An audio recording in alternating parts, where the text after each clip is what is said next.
ఇప్పుడు దాకా ఎంత కష్టపడేమో ఇంకా కష్టపడతాను నేను. సైకిల్ లెక్క వదిలిపోతాం, నెహ్రూ గారిని ఎమ్మెల్యే చేస్తాను. ఇంక అందులో ఏం అనుమానం లేదు. కాకపోతే ఒకటే, పోలింగ్ చివరి రోజు వరకు ఉంటుంది ఈ ప్రాణం. పోలింగ్ చివరి రోజు ఆ గంట అరగంటలో నా ప్రాణం పోతుంది. అయ్యి బాబు అదే ఎలా పడతారు అసలు? అదే సామాన్యుడికి అయిపోయింది మళ్ళీ అయిపోయింది సరిపోడు. కరెక్ట్ కాదు అసలు అలా కాదు. ఎమ్మెల్యేగా పోటీ చేయడానికి సరిపోడు. అచ్చా అలా కాదు. అప్పుడు చెప్పులు వేసుకునేవాడు ఎమ్మెల్యేగా పోటీ చేయడానికి సరిపోడు. ఈ క్షణం నుంచే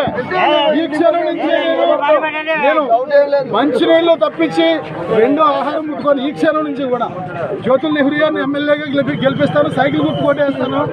ఈ సందర్భంగా రాష్ట్రంలో కాదు దేశ ప్రజలందరికీ కూడా